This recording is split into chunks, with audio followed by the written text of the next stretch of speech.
വായു aerospace review എന്ന് പറഞ്ഞിട്ട് ഒരു മാഗസീൻ ഉണ്ട്. വളരെ പോപ്പുലർ ആയിട്ടുള്ള ഒരു ഡിഫൻസ് എയറോസ്പേസ് റിലേറ്റഡ് ആയിട്ടുള്ള ഇന്ത്യയിലെ തന്നെ ഏറ്റവും പഴക്കമുള്ള ഒരു ഒരു മാഗസീനാണ്. ഇവര് അവരുടെ x.com കുറച്ച് ഫോട്ടോസ് പങ്കുവച്ചിട്ടുണ്ട്, ചില വീഡിയോകളും പങ്കുവച്ചിട്ടുണ്ട്. വീഡിയോസ് നമുക്ക് ഇതിനകത്ത് ഷെയർ ചെയ്യാൻ പറ്റില്ല. ഫോട്ടോസ് തീർച്ചയായിട്ടും നിങ്ങളൊന്ന് കണ്ടു നോക്കുക.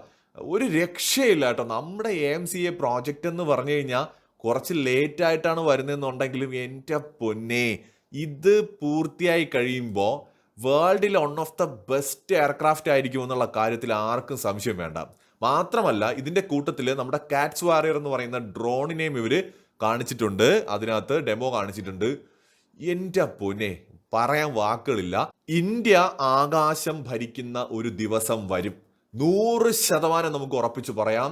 അതായത് ഇന്ത്യ അത്യാധുനികമായിട്ടുള്ള എയർക്രാഫ്റ്റുകൾ നിർമ്മിക്കുന്ന ലോകത്തിലെ തന്നെ ഏറ്റവും മികച്ച രാജ്യങ്ങളിൽ ഒന്നായിട്ട് മാറും. അതായത് നമ്മുടെ AMCA പ്രോജക്റ്റ് എന്ന് പറയുന്നത് ഇന്ത്യ ഒരു 5ാം തലമുറ അല്ലെങ്കിൽ 5.5 ജനറേഷനിൽ വരുന്ന, ഒപ്പം 6th ജനറേഷനിൽ കൂടി വരുന്ന ഒരു എയർക്രാഫ്റ്റ് നിർമ്മിക്കാനായിട്ടാണ് ഇന്ത്യ പ്ലാൻ ചെയ്യുന്നത്.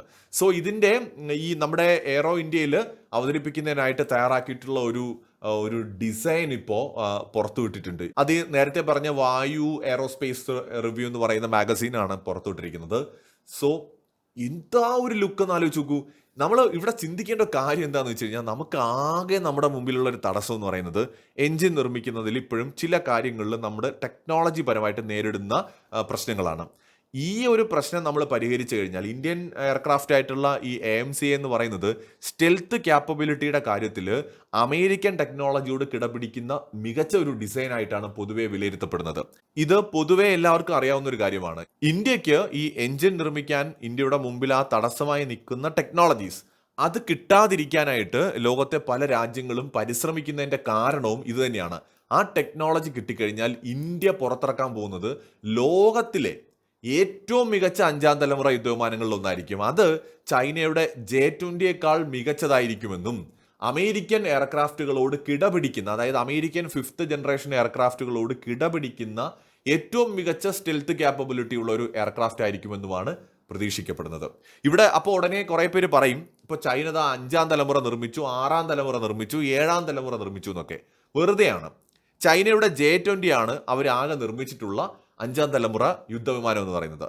ഈ യുദ്ധവിമാനം തന്നെ 4ാം തലമുറയിലും അല്ലെങ്കിൽ 4.5 ജനറേഷനിലും പെടുന്ന യുദ്ധവിമാനങ്ങൾ ഈ J-20 എന്ന് പറയുന്ന 5ാം തലമുറ യുദ്ധവിമാനത്തെ പലയിടങ്ങളിലും കൃത്യമായിട്ട് ലോക്ക് ചെയ്തിട്ടുണ്ട്.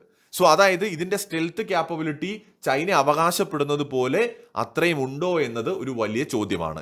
ഇതൊരു 4.5 ജനറേഷനോ 4 ജനറേഷനിൽ പെടുത്താവുന്നതോ ആയിട്ടുള്ള ഒരു എയർക്രാഫ്റ്റ് ആണെന്ന ആക്ഷേപം ഇത് പുറത്തിറങ്ങിയ സമയം തൊട്ടേ ഉണ്ട്. ഇത് ചൈനയുടെ ആ ഒരു സാങ്കേതിക വിദ്യാ രംഗത്തുള്ള, ടെക്നോളജി രംഗത്തുള്ള മുന്നേറ്റത്തെ ആരും വില കുറച്ച് കണ്ടിട്ട് പറയുന്നതല്ല. സ്റ്റെൽത്ത് എയർക്രാഫ്റ്റുകൾ നിർമ്മിക്കാനുള്ള ബുദ്ധിമുട്ട് അത്രത്തോളം ഉണ്ട്, അത് എളുപ്പമല്ല. അപ്പൊ ചൈന നിർമ്മിച്ചിരിക്കുന്ന 5ാം തലമുറയുടെ പട്ടികയിൽ തങ്ങളുമുണ്ട് എന്ന് വരുത്തുന്നതിന്റെ ഭാഗമായിട്ട് ചൈന കള്ളം പറഞ്ഞുകൊണ്ടാണ് ഈ ഒരു എയർക്രാഫ്റ്റിനെ പുറത്തിറക്കിയത് എന്ന ആക്ഷേപം നിലനിൽക്കുന്നുണ്ട്. പക്ഷെ പൊതുവെ എല്ലാവരും ചൈന അവകാശപ്പെടുന്നതിനെ സമ്മതിച്ചു കൊടുത്തിട്ടുണ്ട്. കാരണം ചൈന ഒരു പവർഫുൾ രാജ്യമാണല്ലോ. അപ്പോൾ 5th ജനറേഷൻ ആണെന്ന് എല്ലാവരും അംഗീകരിക്കുമ്പോൾ തന്നെ ഒരുപാട് ചോദ്യങ്ങൾ അവിടെ അവശേഷിക്കുന്നുണ്ട്. ഇനി ചൈന 6ാം തലമുറ യുദ്ധവിമാനം നിർമ്മിച്ചോ എന്നുള്ളതാണ്. ചൈന ഇപ്പോൾ 6ാം തലമുറ യുദ്ധവിമാനം എന്ന് തോന്നിപ്പിക്കുന്ന ഡിസൈനിലുള്ള ഒരു എയർക്രാഫ്റ്റ്, ഒന്നല്ല 2 എയർക്രാഫ്റ്റ്, അതിന്റെ പ്രോട്ടോടൈപ്പ് അവര് പറത്തിയതായിട്ട് സൂചനകളുണ്ട്.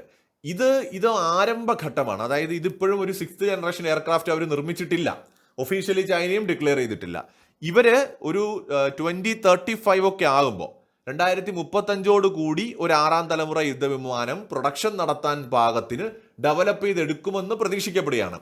ചിലപ്പോൾ കുറച്ച് നേരത്തെ ആകാം, ചിലപ്പോൾ കുറച്ച് വൈകാം. അപ്പോൾ ഇപ്പോഴും ചൈന 6ാം തലമുറ നിർമ്മിച്ചിട്ടില്ല. അതിന്റെ പരീക്ഷണ ഘട്ടത്തിലാണ്, നിർമ്മിച്ചുകൊണ്ടിരിക്കുകയാണ്. ഒരു പ്രോട്ടോടൈപ്പ് അവർ പുറത്തിറക്കിയിട്ടുണ്ട് എന്നുള്ളത് മാത്രമാണ് ഇപ്പോൾ സംഭവിച്ചിരിക്കുന്നത്. അതും അവർ ഒഫീഷ്യലി അവകാശപ്പെട്ടിട്ടില്ല. ചിലപ്പോൾ അത് മറ്റൊരു 5th ജനറേഷനും ആകാം, നമുക്ക് യാതൊരു ഉറപ്പുമില്ല. ഇനി ചിലപ്പോൾ അതെന്തെങ്കിലും മറ്റെന്തെങ്കിലും ഒരു പരീക്ഷണത്തിന്റെ ഭാഗമാണെന്നും നമുക്കറിയില്ല. കാരണം ഒഫീഷ്യലി ചൈന ഇതുവരെയും 6th ജനറേഷൻ എയർക്രാഫ്റ്റ് പരീക്ഷിച്ചതായിട്ടുള്ള ഒരു കൺഫർമേഷനും നടത്തിയിട്ടില്ല, അല്ലെങ്കിൽ കൺഫേം ആയിട്ടുള്ളതാണ് എന്ന് പറഞ്ഞിട്ടില്ല. റീസെന്റ് ആയിട്ട് പുറത്തു വന്ന ചില വീഡിയോകളാണ് ആ ഒരു എയർക്രാഫ്റ്റിന്റെ ഡിസൈനൊക്കെ കണ്ടിട്ട് ഇതിനി 6ാം തലമുറ ആകാം എന്നുള്ള ഊഹാപോഹങ്ങൾ പ്രചരിപ്പിച്ചിരിക്കുന്നത്. ചൈനയുടെ മേജർ ആയിട്ടുള്ള ഒരു മാധ്യമങ്ങളും ഇത് റിപ്പോർട്ട് ചെയ്തിട്ടില്ല എന്നും കൂടി നമ്മളിവിടെ ഓർക്കണം. ഇത് ചിലപ്പോൾ ചൈനയുടെ ഒരു സ്ട്രാറ്റജി ആയിരിക്കാം. അവര് നിർമ്മിച്ചു എന്നിങ്ങനെ ഒരു ഒരു ഒരു ഊഹം പ്രചരിപ്പിക്കുക, അതിലൂടെ അവർ വലിയ സംഭവമാണെന്നൊക്കെ വരുത്തി തീർക്കുക എന്നുള്ള ഒരു സ്ട്രാറ്റജി ആവാം. ലോകത്തെ ഏറ്റവും ടെക്നോളജി രംഗത്ത് മുന്നിൽ നിൽക്കുന്ന അമേരിക്ക F-35 ഉണ്ടാക്കിയിട്ട് അവിടെ ഇരുന്ന് കഞ്ഞി വെക്കുന്നേ ഉള്ളൂ. അപ്പോഴാണ് ചൈന 6ാം തലമുറയൊക്കെ നിർമ്മിച്ചു എന്ന് പറഞ്ഞ് വച്ച് കാച്ചുന്നത്. ഒരു അടിസ്ഥാനവും അതിനകത്തില്ല, അങ്ങനെ ഊഹങ്ങൾ പ്രചരിക്കുന്നു എന്ന് മാത്രം. ഇനി ഇന്ത്യയുടെ AMCA പ്രോജക്റ്റിലേക്ക് വന്നാൽ വളരെ പ്രാക്ടിക്കൽ ആയിട്ടുള്ള ഒരു വിഷനാണ് ഇതിൽ ഇന്ത്യക്കുള്ളത്.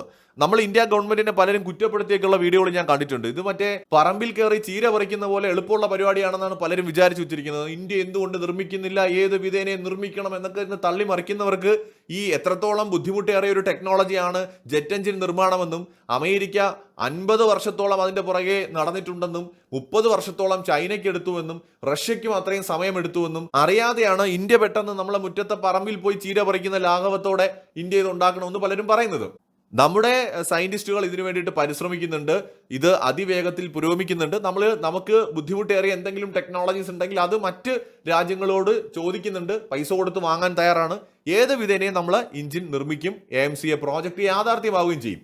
AMCA പ്രോജക്റ്റ് യാഥാർത്ഥ്യമാകുന്ന സമയത്ത് ലോകത്തിലേക്ക് വെച്ച് ഏറ്റവും മികച്ച ഒരു എയർക്രാഫ്റ്റ് ആയിരിക്കും അത്. അതിലൊരു സംശയവും വേണ്ട. കാരണം അത്രയും എഫേർട്ട് ഇന്ത്യ അതിന്റെ പുറകിൽ ഇടുന്നുണ്ട്. രണ്ടാമത് കോസ്റ്റ് എഫക്റ്റീവ് ആയിട്ടുള്ള ഒരു എയർക്രാഫ്റ്റ് കൂടിയായിരിക്കും. മാസ് പ്രൊഡക്ഷൻ നടത്തിക്കൊണ്ട് ലോകത്തെ ഞെട്ടിക്കാൻ, ടെക്നോളജി രംഗത്ത് അമേരിക്കയോട് കിടപിടിക്കുന്ന രീതിയിൽ മുന്നോട്ട് വരാൻ ഒരു ടൈമിൽ ഇന്ത്യക്ക് സാധിക്കും. അതിനു വേണ്ടിയിട്ടുള്ള പരിശ്രമമാണ് നമ്മളിപ്പോൾ കണ്ടുകൊണ്ടിരിക്കുന്നത്.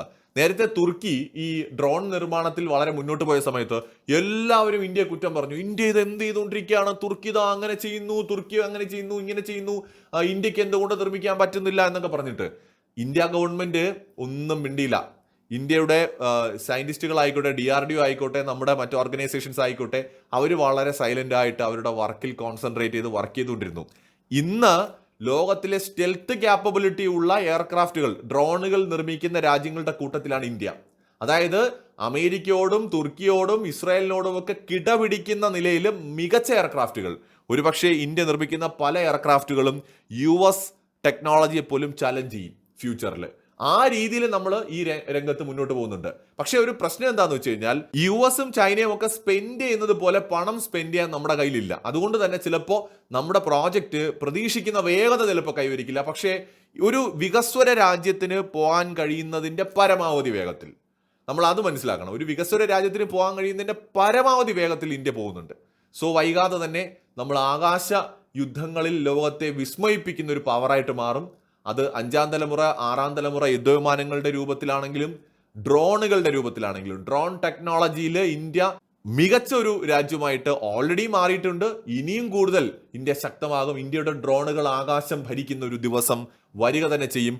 മറ്റൊരു വീഡിയോയുമായി വീണ്ടും കാണാം.